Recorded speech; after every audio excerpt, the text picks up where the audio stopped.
Hello दोस्तों, आपका स्वागत अपने YouTube चैनल मैथ गुरु में। मैं रवि कांत राय आपके लिए बिहार एसएससी प्रीवियस ईयर 2013 का क्वेश्चन लेकर के आए हुए हैं। धैर्य बनाकर अंत तक मेरे साथ जुड़े रहिए। तो चलिए बिना देर के सेशन को स्टार्ट करते हैं। सवाल नंबर फर्स्ट क्या, ध्यान दीजिएगा। यदि एक विक्रेता का कमीशन 28% है, 7500 रुपये की कीमत का सामान बेचने पर कितना रुपया वो कमा पाएगा। तो आइए ध्यान दीजिएगा, उसका जो प्रॉफिट होगा वो कितना होगा आपको फाइंड करना है। तो 7500 का सामान है, कमीशन कितना दिया गया तो 28 आपका 28% का 2 जीरो काटेंगे, 75 गुना 28 करेंगे तो कमीशन कितना रुपया मिलेगा। डेट मीन्स उसका जो मुनाफा होगा कितना होगा तो 2100। इस क्वेश्चन का क्या होगा आंसर, जो कि ऑप्शन ए इस क्वेश्चन का राइट आंसर है। तो सवाल नंबर 1 के बाद चलते हैं 2 नंबर, ध्यान दीजिएगा। सवाल नंबर 2 क्या है, ध्यान दीजिए। बहुत सिंपल क्वेश्चन है जो कि बहुत अच्छे से आप जान भी रहे हैं, ध्यान दीजिएगा। आपका 2 × 3 + 4 किसके बराबर होगा। तो आइए ऑप्शन के अकॉर्डिंग ये सवाल बनेगा। तो 2 × इसको लिख सकते हैं, 2 को 3 से गुना करना है तो 2 × 3, बीच में प्लस है तो प्लस, और 2 × क्या करना है 4। अब देख लीजिए इस टाइप से किस ऑप्शन में आपको मैच कर रहा है वो देखना है। तो ऑप्शन डी इस क्वेश्चन का क्या होगा राइट आंसर होगा। तो ये ऑप्शन के अकॉर्डिंग इसको आपको सॉल्व करना है। तो ध्यान दीजिएगा, 2 × 3 + 2 × कितना हो गया 4, किस ऑप्शन में मैच किया तो ऑप्शन डी इस क्वेश्चन का राइट आंसर है। बढ़ते हैं सवाल नंबर 3 की ओर, ध्यान देंगे।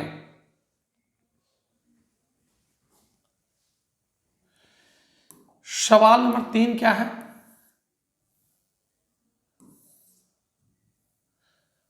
ये क्वेश्चन बहुत ही सिंपल है, ध्यान दीजिएगा। यदि 24 और 32 में से 8 घटा दिया जाए तो अंक इस प्रकार समानुपात होंगे, तो उसका अनुपात क्या होगा। तो 24 में अगर आप 8 घटाते हैं और 32 में 8 घटाते हैं तब इसका रेशियो क्या होगा। तो यहां से हो जाएगा ये 16, यहां से 24, 8 से काटेंगे 2, 8 से काटेंगे 3। इस क्वेश्चन का जो आंसर होगा ऑप्शन ए इस क्वेश्चन का राइट आंसर होगा। क्या कहा 24 32 प्रत्येक में 8 को लेस कर दिया जाए तब इसका रेशियो क्या आएगा तो 2:3। सवाल नंबर 4 की ओर चलते हैं, ध्यान देंगे। सवाल नंबर 4 क्या है देखिए।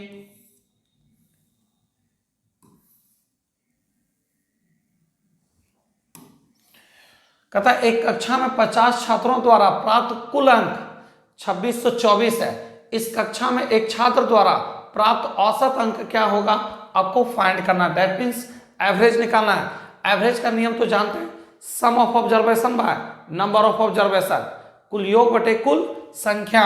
तो सभी का क्या फाइंड करना आपको एवरेज। तो आइए फाइंड करते हैं कितना है आपका तो 2624 बाय 50। तो 50 से भाग ना लगा के हम क्या करेंगे इसमें 2/2 से रैशनलाइज कर देंगे। अब ध्यान दीजिएगा 26 दूनी 52, 26 दूनी 52, 24 दूनी 48। अब बाय में हो गया कितना 100, 100 में कितना जीरो 2 अंक के बाद पॉइंट।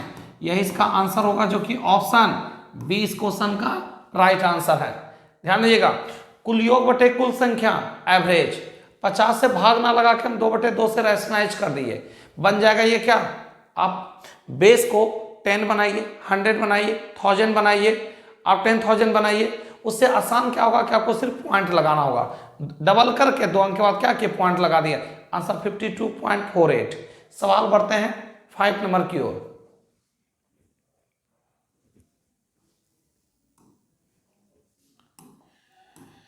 सवाल नंबर 5 क्या है, बहुत सिंपल क्वेश्चन और बहुत अच्छा सवाल भी है। देखिए सवाल क्या है 5 नंबर, ध्यान दीजिएगा। इस अंक को यदि 1 से 9 तक मल्टीप्लाई करें, किस अंक को 1 से 9 तक मल्टीप्लाई करें, मल्टीपल के अंकों का योग प्रत्येक कंडीशन में इस अंक के बराबर होना चाहिए, मतलब 9 के बराबर होना चाहिए। तो ध्यान दीजिएगा आप बचपन से पढ़ते आए हैं टेबल, 9 × 1 करेंगे तो 9, 9 × 2 करेंगे तो 18, और 18 के अंकों का योग 9 हो रहा है। 9 × 3 करेंगे 27, 27 के अंकों का योग 9 होगा। 9 इंटू 4 करेंगे 36 अंकों का योग 9 होगा। तो इस क्वेश्चन का जो आंसर होगा क्या होगा, 9 होगा। 9 इंटू 5 करेंगे 45, 45 को जोड़ेंगे अंकों का योग तो 9 के बराबर होना चाहिए। तो वो कौन सा अंक है, तो आंसर बोलेंगे 9 इस क्वेश्चन का राइट आंसर। एक बार फिर से, किस अंक को 1 से 9 तक गुना करें तो मल्टीपल के अंकों का योग प्रत्येक कंडीशन में इस अंक के बराबर मतलब 9 के बराबर होना चाहिए। 9 में 1 से गुना करेंगे, अंकों का योग 9, 9 में 2 से मल्टीप्लाई करेंगे, अंकों का योग 9, 9 में 3 से मल्टीप्लाई करेंगे, अंकों का योग 9, 9 में 4 से मल्टीप्लाई करेंगे, अंकों का योग 9। इस क्वेश्चन का जो राइट आंसर होगा ऑप्शन बी होगा। बढ़ते हैं सवाल नंबर 6 की ओर।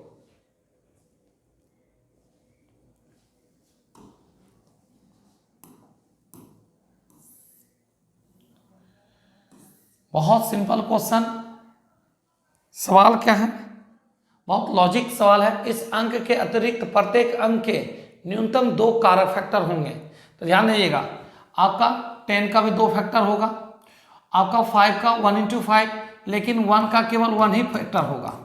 इसको हम कह सकते हैं 1 इंटू 5, इसको कह सकते हैं 2 इंटू 5, इसको कह सकते हैं 0 इंटू 1, 0 इंटू 2। लेकिन आपका क्या क्वेश्चन कहा, 1 से ज़्यादा अगर फैक्टर है तो वैसे अंक कौन कौन सा है, तो ये है ऑप्शन ए सी डी। वो कौन सा ऑप्शन है जो केवल 1 फैक्टर होगा, तो वह कौन सा ऑप्शन बी। इस क्वेश्चन का जो राइट आंसर होगा वो 1 होगा। बढ़ते हैं 6 के बाद आते हैं 7 नंबर क्वेश्चन।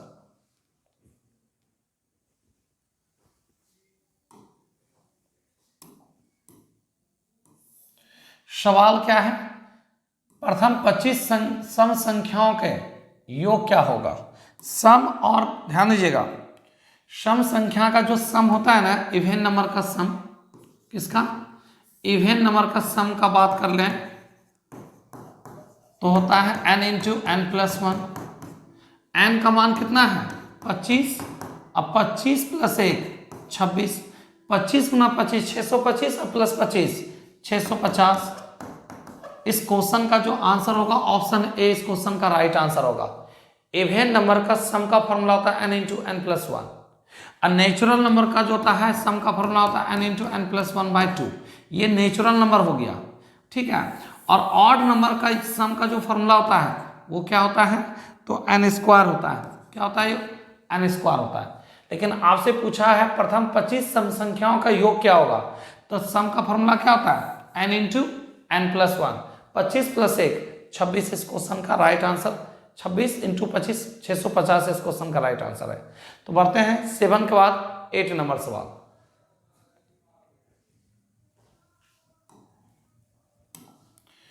सवाल नंबर 8 क्या है, देखिए तो प्रथम 20 विषम संख्या का योग, अभी इसी का जिक्र कर रहे थे ऑड का, आ गया सवाल ऑड का। जरा ध्यान दीजिएगा, क्या पूछा प्रथम 20 विषम संख्या का, तो आपको बता दें ऑड संख्या का जो सम होता है ना वो n स्क्वायर होता है। n का मान कितना है, तो 20, 20 इंटू 20 मतलब 20 का स्क्वायर। 20 का स्क्वायर किस ऑप्शन में मैच कर रहा, ऑप्शन बी राइट आंसर है। तो बढ़ते हैं 8 के बाद 9 नंबर सवाल। सवाल नंबर 9 ध्यान दीजिएगा, एक लड़का मेले में 3 स्टॉल पे जाता है, प्रत्येक स्टॉल पे वह 1 रुपया प्रवेश शुल्क खर्च कर देता है, शेष आधा धन स्टॉल पे खर्च कर देता है तथा 1 रुपया बाहर जाने का शुल्क है। अंत में उसके पास 3 रुपया शेष रहता है, उसके पास प्रारंभ में कितने रुपए थे। आइए ध्यान दीजिएगा, सवाल का कहना है कि जितने बार आप 3 बार स्टॉल पे जाते हैं तो 3 रुपया तो आपको स्टॉल का चार्ज देना होगा, और जब जब स्टॉल पे जाते हैं तो 50% आपके पास जितना पैसा रहता है उसका 50% स्टॉल पे खर्च कर देते हैं। तो आपके पास टोटल मनी को मान लेते हैं क्या चीज, आपके पास टोटल मनी को मान लेते हैं x, ठीक है। अच्छा 1 रुपया स्टॉल चार्ज लगा, स्टॉल पे गए 1 रुपया दे दिए, देने बाद स्टॉल पे 50% खर्च कर दिए, तो 50 तो बचा ना मेरे पास। ध्यान दीजिए, दूसरे स्टॉल पे जाएंगे तो स्टॉल पे 1 रुपया चार्ज लगेगा, और फिर इसका 50% हम क्या कर देंगे, खर्च कर देंगे दूसरे स्टॉल पे। तो 50 खर्च कर दिए तो 50 अभी भी मेरे पास है, ये दूसरे स्टॉल का घटना। तीसरे स्टॉल पे जाते हैं तो 1 रुपया स्टॉल चार्ज लग जाएगा। अब प्लस जितना मेरे पास है उसका 50% क्या किए, खर्च कर दिए, 50 बचा हुआ है। उसके बाद किए, अब बाहर निकलने लगे, क्योंकि 3 बार ये हो गया फर्स्ट, सेकेंड हो गया ये आपका यहां तक, और थर्ड अब ये। जब बाहर निकलने लगे आप तो क्या हुआ, ध्यान दीजिएगा, आपका 1 रुपया बाहर निकलने का चार्ज लग गया। निकलने बाद आपके पास बचा कितना रुपया, तो 3 रुपया आपके पास बचा है निकलने के बाद। तो बताइए आप कितना रुपया लेके गए थे। आइए सॉल्व करते हैं। ये माइनस उस पर जाएगा प्लस, तो 3 1 4, 4 दूनी 8 हो जाएगा। तो x minus 1/2 minus 1 into 1/2 minus 1। देखिए माइनस 3 1 4, 4 दूनी 8, माइनस उस पर जाएगा प्लस, तो 8 1 9, 9 दूनी 18, कितना हो जाएगा, माइनस उस पर जाएगा प्लस, 8 1 9, 9 दूनी बाय क्रॉस मल्टीप्लाई नहीं कीजिएगा, 9 गुना 2 18, ये माइनस उस पर जाएगा प्लस, क्या हो जाएगा 19, 19 दूनी 38, 38 प्लस 1 39। आप जो गए हुए थे मेले में कितना रुपया लेके गए थे, इस क्वेश्चन का जो आंसर होगा ना वो कितना होगा, तो आपका 39, जो कि ऑप्शन में मैच नहीं कर रहा है। तो एक काम करते हैं, यहाँ पे हम 39 कर देते हैं, ऑप्शन डी। इस क्वेश्चन का राइट आंसर क्या होगा, ऑप्शन डी होगा। एक बार फिर से आप क्या करते हैं, पहले स्टॉल पे जाते थे, 1 रुपया स्टॉल चार्ज ले लिया, तो मेरे पास बचा कितना, x रुपया था, 1 रुपया दे दिए, x माइनस 1, अब 50% पहले स्टॉल पे खर्च कर दिए, तो अभी भी 50 है। ये पहला स्टॉल का घटना था। दूसरे स्टॉल पे गए, 1 रुपया स्टॉल चार्ज लिया, अब 50% खर्च कर दिए। तीसरे स्टॉल पे गए तो 1 रुपया स्टॉल चार्ज ले लिया और 50% खर्च कर दिए, तो अभी भी 50 बचा हुआ। उसके बाद तीनों स्टॉल पे खर्च करने के बाद जब बाहर निकले तो 1 रुपया लग गया आपका क्या, बाहर निकलने का चार्ज। निकलने बाद आपके पास बचा कितना, तो 3 रुपया। ये माइनस उस पर जाएगा प्लस, तो 3 1 4, 4 दूनी 8, ये माइनस उस पर जाएगा प्लस, 8 1 9, 9 दूनी 18, ये माइनस उस पर जाएगा प्लस, तो ध्यान दीजिएगा 19 18 प्लस 1 19, 19 दूनी 38, ये माइनस 1 उस पर जाएगा प्लस, तो आंसर क्या आएगा 39। बढ़ते हैं नेक्स्ट क्वेश्चन, सवाल नंबर 9 के बाद आते हैं 10 में।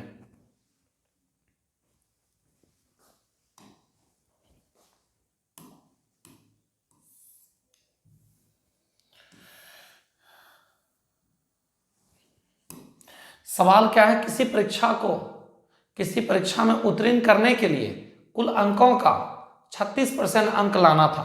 कितना परसेंट, पास होने के लिए आपको 36% अंक लाना था, लेकिन आप बहुत कोशिश किए, आप 113 मार्क्स लाए और 85 मार्क्स से क्या हो गया, फेल। अगर आपको 85 मार्क्स दे दिया जाए तो पास बराबर पास, दोनों आपस में क्या हो जाएगा, बैलेंस। जोड़ दिया जाए तो 5 3 8, 8 1 9 1, अब बाय 36 इंटू 100, काटेंगे 50, काटेंगे 18, 18 11 198, 11 गुना 5 55, तो टोटल कितने मार्क्स का एग्जाम दिए आप, तो 550 मार्क्स का क्या दिए, एग्जाम दिए हैं आप। एक बार फिर से, परीक्षा में पास होने के लिए 36% मार्क्स लाना था, लेकिन बंदा बहुत कोशिश किया, 113 मार्क्स लाया और 85 मार्क्स से क्या हो गया, फेल हो गया।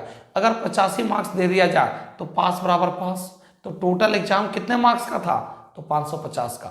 सवाल 11 नंबर में आते हैं। 11 नंबर सवाल देखिए क्या है,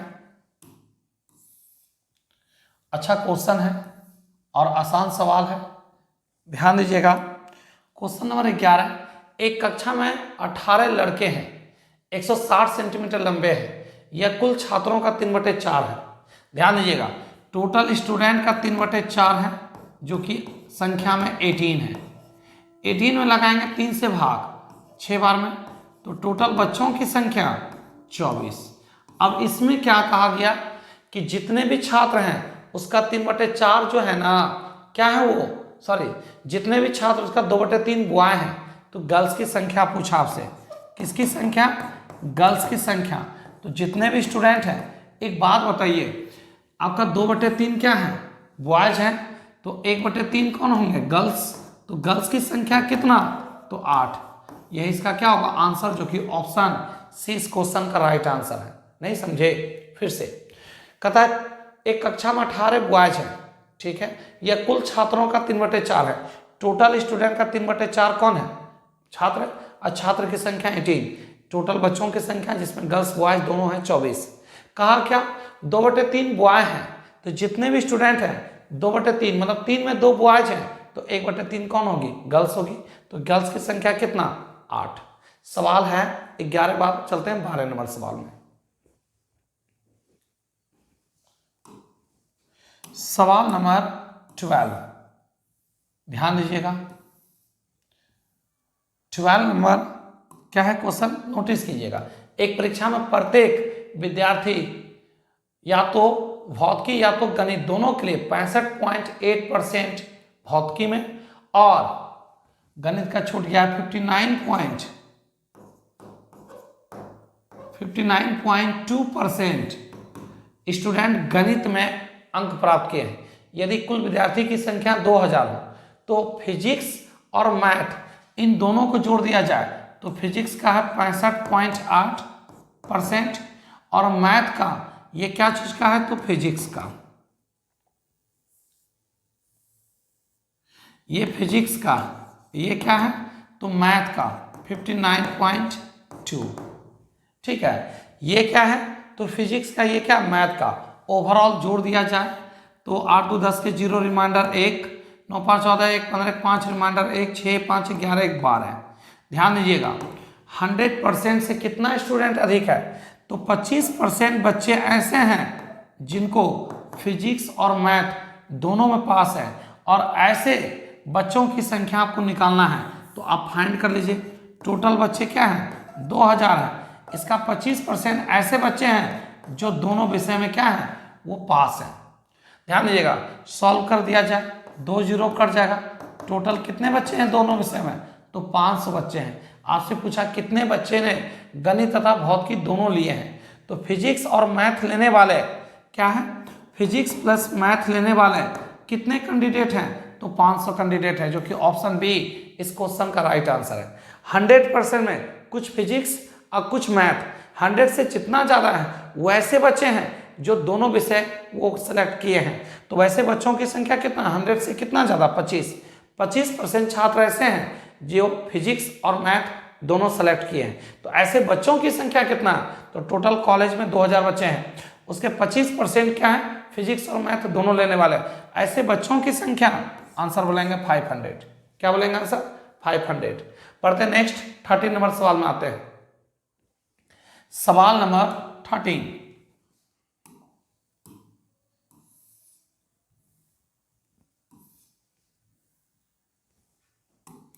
13, नंबर क्वेश्चन क्या है? ए का वेतन बी के वेतन से 25% कम है, तो बी का वेतन ए से कितना प्रतिशत अधिक है? ध्यान दीजिएगा, आप स्टार्टिंग देखिए, स्टार्टिंग लाइन क्या बोला? 25% कम है, क्योंकि अंतिम लाइन जो होता है वो जेन्यून होता है। अंतिम लाइन जो होता है वो जेन्यून होता है, तो स्टार्टिंग लाइन पे आपको ध्यान देना है। तो क्या बोला, जरा ध्यान दीजिएगा।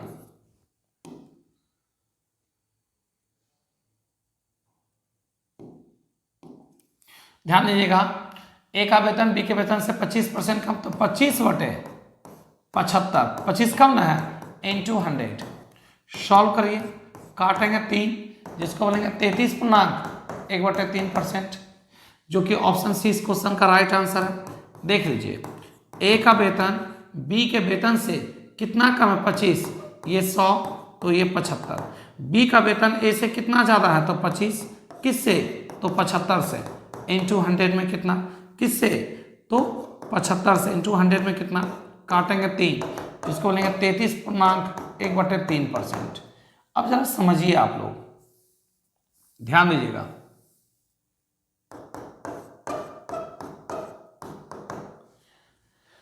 अंतिम लाइन जो होता है ना वो जेन्यून होता है। एक बात बताइए, जब आपके वेतन से मेरा वेतन कम है तो मेरे से आपका वेतन क्या होगा? अधिक होगा।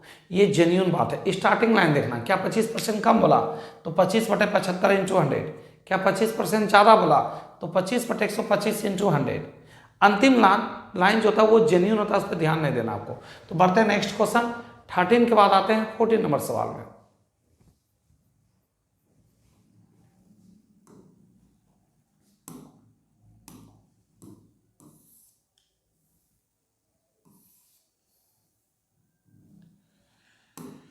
सवाल नंबर 14 क्या है? एक वस्तु निर्धारित मूल्य पर बेची जाती है, यदि उसे निर्धारित मूल्य के 2/3 में बेचा जाए तो 10% का लॉस हो जाता है।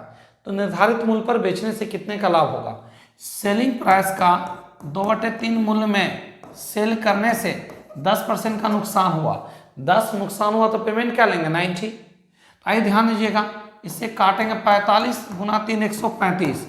अब 100 का सामान है, आप 135 में बेच दिए हैं, तो आपको कितने % का प्रॉफिट होगा ये बताइएगा। आपको कितने % का प्रॉफिट होगा? तो बोलेंगे 35% का आपको क्या होगा? प्रॉफिट होगा। एक बार फिर से ध्यान दीजिएगा, सेलिंग प्राइस का 2/3 में बेचने से 10 का नुकसान हुआ, तो पेमेंट क्या की? 90। तो रुपया में कितना? 135। 100 का सामान 135 में सेल किए तो प्रॉफिट क्या होगा? 35% का। कितने का प्रॉफिट? 35 का। बढ़ते हैं नेक्स्ट सवाल 14 के बाद आते हैं आपका 15 में। 15 क्या है? अभी तक का सबसे आसान सवाल। ऐसे आसान तो सब सवाल ही है, ध्यान दीजिएगा। कहता है यदि एक व्यक्ति सोनपुर मेले में 2 हॉर्स प्रत्येक को 14,000 रुपये में बेचता है, एक पर 15 का लाभ, दूसरे पर 15 का हानि होती है, पूरे व्यापार में उसे कितने % का प्रॉफिट अथवा लॉस हुआ? तो कहते हैं equal change always loss, always loss x²/100। Equal का मतलब हो गया समान, चेंज का मतलब हो गया, ध्यान दीजिएगा, चेंज का मतलब हो गया एक प्रॉफिट एक लॉस। ऑलवेज मतलब हमेशा उस व्यक्ति को लॉस का ही सामना करना पड़ेगा। कितना का प्रॉफिट, कितना का नुकसान है? तो 15% लाभ, 15% हानि। ओवरऑल आपको 2.25% का क्या हो गया? तो नुकसान हो गया। आपको प्रॉफिट नहीं हुआ है बल्कि आपको नुकसान हो गया। क्या लिखा? Equal change, equal change, equal मतलब समान, देखिए दोनों समान होगा। चेंज का मतलब ध्यान दीजिएगा एक लाभ में है एक हानि में है।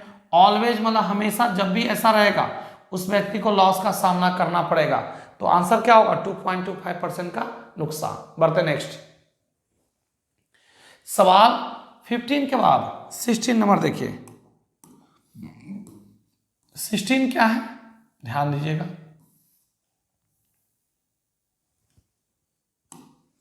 कहता है सोमवार मंगलवार बुधवार 3 दिन आपका, ध्यान दीजिएगा, आपका मंडे ट्यूसडे वेडनेसडे का टेम्परेचर 40 डिग्री। कहा? ध्यान दीजिएगा, ट्यूसडे वेडनेसडे और थर्सडे का टेम्परेचर 41 डिग्री सेंटीग्रेड। यदि गुरुवार का आपका तापमान 42 हो तो मंडे का तापमान क्या होगा? ध्यान दीजिएगा, थर्सडे का टेम्परेचर मंडे का, थर्सडे का 42 है तो मंडे का टेम्परेचर आपको फाइंड करना है। बहुत सिंपल है, ध्यान दीजिएगा, जैसे एक दिन आगे बढ़ते हैं, ध्यान दीजिएगा, मंडे से स्टार्ट करते हैं तो 40 और ट्यूसडे से स्टार्ट करते हैं 41, कितना डिग्री बढ़ गया? एक दिन में 1 डिग्री का इंक्रीज किया, तो 3 दिन में 3 डिग्री का। तो आपको ध्यान दीजिए, थर्सडे से मंडे जाना है, कितना दिन बैक जाना है आपको? ध्यान दीजिएगा, आपको मंडे का निकालना है और थर्सडे का दिया हुआ 42, तो हमको बैक आना है। कितना दिन बैक आना है? थर्सडे से मंडे 3 दिन बैक आएंगे, तो एक दिन में 1 डिग्री कम होता है। एक दिन में 1 डिग्री टेम्परेचर कम हो रहा है, तो बताइए 3 दिन में 3 कम होगा, 3 इसमें लेस कर दीजिए, तो मंडे का टेम्परेचर कितना? 39, जो कि ऑप्शन डी इस क्वेश्चन का राइट आंसर है। एक बात बताइए, मंडे था, मंडे से स्टार्ट किया तो 40, अब ट्यूसडे से स्टार्ट किया 41, 1 डिग्री बढ़ गया। तो ध्यान दीजिए, रिवर्स जाएंगे तो 1 डिग्री घटेगा। थर्सडे का दिया हुआ है, मंडे जाना है, थर्सडे का दिया हुआ, मंडे का क्या है? जाना है। कितना दिन बैक हो रहा है? 3 दिन, ठीक है। तो एक दिन में 1 डिग्री कम होगा तो 3 दिन में 3 डिग्री कम होगा, तो थर्सडे से 3 डिग्री कम होगा मंडे का टेम्परेचर, तो मंडे का टेम्परेचर कितना होगा? 39 डिग्री। बढ़ते हैं नेक्स्ट सवाल 17 में आते हैं। 17 नंबर क्वेश्चन, ध्यान दीजिएगा,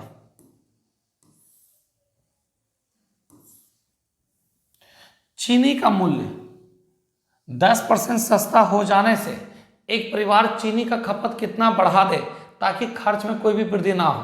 तो स्टार्टिंग लाइन को देखना है, 10% क्या बोला? डाउन हो गया, तो 10% डाउन हुआ तो 10/90 × 100, दैट मीन्स 11 पूर्णांक 1/9%। इसका मतलब ये हुआ, ध्यान दीजिएगा, कमी बोला तो डायरेक्ट 100 में लेस करके लिखेंगे, वृद्धि बोला 100 में जोड़ के लिखेंगे। पहले 100 था, 10 सस्ता हुआ 90, अब खपत को बढ़ाना पड़ेगा। कितना बढ़ाना पड़ा? तो 10 किससे? तो 90 से, इंटू 100 में कितना? तो आंसर क्या हो जाएगा? 11.1/9%, जो कि ऑप्शन डी इस क्वेश्चन का क्या है? राइट आंसर है। तो बढ़ते हैं सवाल नंबर 18 की ओर।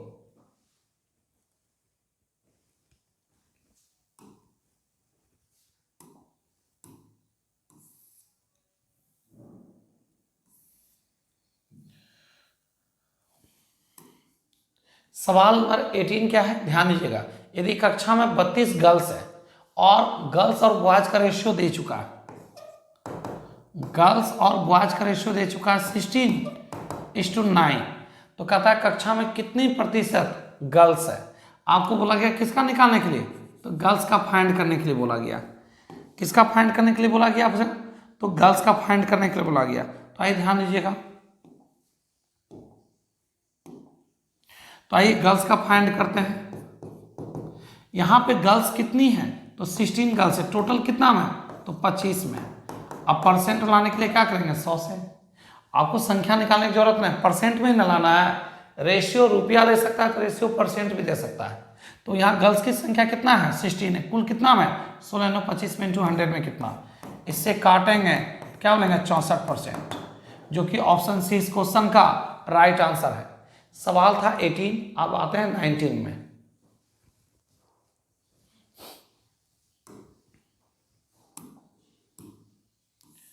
नाइनटीन क्या है? देखिए, एक दर्जी के पास 37.5 मीटर का कपड़ा है, उसे कुल 8 मीटर के कितने कपड़े, 8 का मीटर के कितने पीस बनेगा आपको फाइंड करना है। तो ध्यान दीजिएगा, ये सवाल मिसिंग है।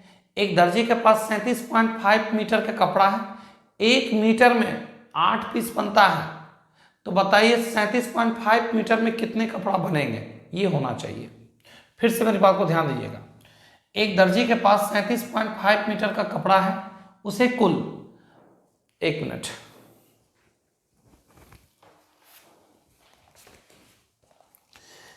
देखिए सवाल क्या है। एक दर्जी के पास 37.5 मीटर का कपड़ा है, उसे 1 मीटर में 8 पीस बनाना है। उसे 1 मीटर में, ध्यान दीजिएगा, 1 मीटर में 8 पीस, तो 8 पीस बनाना है। तो कहता है कि पूरे कपड़े में कुल कितने पीस बनेंगे? बहुत सिंपल है, जरा ध्यान दीजिएगा, सुनिए, ये थोड़ा सा आप लोग ध्यान दीजिएगा कि 1 मीटर में जब 8 पीस बनेगा तो 37.5 मीटर में कितना पीस बनेगा? मल्टीप्लाई कर दीजिए, यही इसका क्या होगा? आंसर। कितने पीस बनेंगे? 300 पीस, जो कि ऑप्शन इसमें नहीं है, नन ऑफ दीज होगा इस क्वेश्चन का राइट आंसर। समझिए सवाल का कहना क्या है। एक दर्जी के पास 37.5 मीटर का कपड़ा है, ठीक है, 1 मीटर में 8 पीस बनते हैं, तो कुल कितने पीस बनेंगे आपको फाइंड करना है। आइए ध्यान दीजिएगा, सवाल है 19 के बाद आते हैं 20 में। 19 के बाद आते हैं 20 नंबर में। 20 नंबर अच्छा सवाल है, ध्यान दीजिएगा। एक बंदर एक गोलाकार खंभे जो 21 मीटर ऊंचा है, 1 मिनट में 6 मीटर चढ़ता है और अगले 1 मिनट में 3 मीटर स्लिप कर जाता है। बंदर को खंभे की चोटी पर पहुंचने में कितना समय लगेगा आपको फाइंड करना है। जरा ध्यान दीजिएगा, ये पॉल है, कितना मीटर ऊंचा है? 21 मीटर। एक बंदर जो है 1 मिनट में वो कितना मीटर का छलांग लगाता है? 6 मीटर का। वो अगले मिनट में क्या होता है? ध्यान दीजिएगा, 3 मीटर जो है ना स्लिप कर जाता है। तो आप बताइए आप कितने मीटर आप चढ़े हैं, ये बताइएगा। तो देखिए 3 स्लिप किए तो अभी भी 3 मीटर हम क्या है? चढ़े हैं। अब जरा ध्यान दीजिएगा, ऊपर डिस्टेंस नीचे टाइम। 1 मिनट लग गया छलांग लगाने में, 1 मिनट लग गया यहाँ से यहाँ तक स्लिप करने में, तो 2 मिनट। और दूरी कितना तय की है, 3 मीटर का दूरी मात्र 2 मिनट में तय किया। समझिए एक बात, 1 मिनट लगा यहाँ से यहाँ तक पहुँचने में, और अगला 1 मिनट में आप जो है ना 3 मीटर स्लिप कर गए, तो बताइए चढ़े कितना में, 3 मीटर। समय कितना लगा, एक छलांग लगाने में, एक स्लिप करने में, 2 मिनट। लास्ट टाइम बंदर जब छलांग मारेगा ना, लास्ट टाइम बंदर जब छलांग मारेगा इस कोर को पकड़ लेगा, क्या स्लिप करेगा, तो लास्ट टाइम 1 मिनट में वो 6 मीटर का दूरी तय करेगा। तो बंदर को जानते हैं दिक्कत है कितना मीटर चढ़ने में, तो बंदर को दिक्कत है 15 मीटर चढ़ने में। कितना मीटर, 15 मीटर। बार बार छलांग मारेगा स्लिप करेगा, छलांग मारेगा स्लिप करेगा। तो आप बताइए 3 में कितना गुना कर देता कि 15 पुट जाएगा, 5, तो 5 इसमें भी गुना कर दीजिए। लास्ट टाइम बंदर 1 मिनट में 6 मीटर का छलांग लगाएगा और कोर को पकड़ लेगा, तो टोटल 15 6 21 मीटर दूरी तय करने में बंदर द्वारा लगा टाइमिंग क्या होगा, तो 11 मिनट, जो कि ऑप्शन सी इस क्वेश्चन का राइट आंसर है। इसी कॉन्सेप्ट से एक सवाल आता है पाइप एंड टैंकी में, जो 2 बंदा है, 2018 में क्वेश्चन पूछा गया था आपका, इसमें टेक्नीशियन में पूछा गया था सवाल। क्या था क्वेश्चन कि दीवार व्हाइट है, एक आता है, सॉरी दीवार अभी मकान बना ही है, प्लास्टर किया हुआ है, ए आता है व्हाइट करता है, बी आता है रेड करता है। एक्चुअली मकान को रेड करना था, आप 4 भाग को रेड करते हैं और बी आता है 2 भाग को व्हाइट कर देता है। जब तक रेड नहीं हुआ तब तक ये काम जारी रहता है। तो लास्ट टाइम जब आप रेड कर दीजिएगा तो व्हाइट करने में लाएगा, बिल्कुल नहीं। तो उसी प्रकार से यहाँ पे भी लास्ट टाइम जब बंदर इस कोर को पकड़ लेगा, क्या स्लिप करेगा, नहीं। तो लास्ट टाइम 1 मिनट में वो 6 मीटर दूरी तय करेगा। तो रिमेनिंग बचा कितना, 15 मीटर तक बंदर को दिक्कत होगा, छलांग मारेगा स्लिप करेगा, छलांग मारेगा स्लिप करेगा। 3 में कितना से गुना करें, 15 पड़ जाएगा 5। तो ऊपर बताता है डिस्टेंस, नीचे बताता है टाइम। 10 मिनट में आप 15 मीटर दूरी तय कर लिए, और लास्ट टाइम 1 मिनट में आप कितना मीटर दूरी तय किए, 6। तो 15 6 21 मीटर का दूरी कंप्लीट। आपको कितना लगा समय, तो 11, कितना लगा, 11 मिनट लगा। यही इसका क्या होगा आंसर। इसी से रिलेटेड एक सवाल और है, ध्यान दीजिएगा। 26 मीटर ऊंचा एक पॉल है, ये कितना मीटर है, 26 मीटर ऊंचा है। एक बंदर क्या करता है, 1 मिनट में 2 मीटर का छलांग लगाता है, और अगले 1 मिनट में 1 मीटर स्लिप कर जाता है। अगले 1 मिनट में क्या हो जाता है, 1 मीटर स्लिप कर जाता है। तो आप ही बताइए वो चढ़ा कितना, 1 मीटर। ध्यान दिए, ऊपर डिस्टेंस और नीचे टाइम, ऊपर डिस्टेंस नीचे टाइम। अब 2 मीटर में 1 मीटर स्लिप कर गए तो 1 चढ़े, समय लग गया 2। लेकिन लास्ट टाइम बंदर जब छलांग मारेगा कोर को पकड़ लेगा, स्लिप करेगा, नहीं। तो इसमें 2 मीटर हटा कर रखिए, इसका काम लास्ट में होगा। तो जानते हैं बंदर को 24 मीटर तक चढ़ने में बहुत स्ट्रगल करना होगा, बार बार छलांग लगाएगा स्लिप हो जाएगा। अब इसको 24 पुराने के लिए क्या करना होगा, ऊपर 24 से नीचे 24 से, ऊपर डिस्टेंस बचाएगा, नीचे क्या बताएगा टाइम। लास्ट टाइम बंदर 1 मिनट में वो 2 मीटर चढ़ जाएगा, तो 24 2 26 मीटर हो गया, 24 मिनट 48 से 49 मिनट में बंदर खंबे की चोटी पे पहुंच जाएगा। 1 मिनट में 1 मीटर का छलांग लगाया, अगला 1 मिनट में 1 मीटर स्लिप किया, तो 2 मीटर में 1 मीटर तो स्लिप ही कर गए, तो चढ़े कितना, 1। समय लगा 2, कैसे, 1 छलांग लगाने में, 1 स्लिप करने में 1 मिनट, तो 2 मिनट लग गया। लास्ट टाइम बंदर जब छलांग मारेगा कोर पकड़ लेगा, स्लिप नहीं करेगा। तो लास्ट टाइम का 2 मीटर का काम हटा कर रखना है आपको, लास्ट टाइम करना है इसको। तो 24 मीटर तक बंदर को दिक्कत है, छलांग लगाएगा स्लिप करेगा। 1 में 24 से गुना करेंगे तो नीचे भी 24 से गुना करेंगे, ऊपर डिस्टेंस बताएगा, नीचे टाइम बताएगा, और लास्ट टाइम 1 मिनट में 2 मीटर चल जाएगा। तो 24 2 26 मीटर दूरी को कंप्लीट किया, कितना समय में, 49 मिनट में। तो ये हो गया आपका कंप्लीट। अब नेक्स्ट क्लास में आपसे मिलते हैं। मेरे चैनल पर नए जुड़े हैं तो चैनल को लाइक करें, सब्सक्राइब करें, दोस्तों भी ज़्यादा से ज़्यादा शेयर करें। धन्यवाद।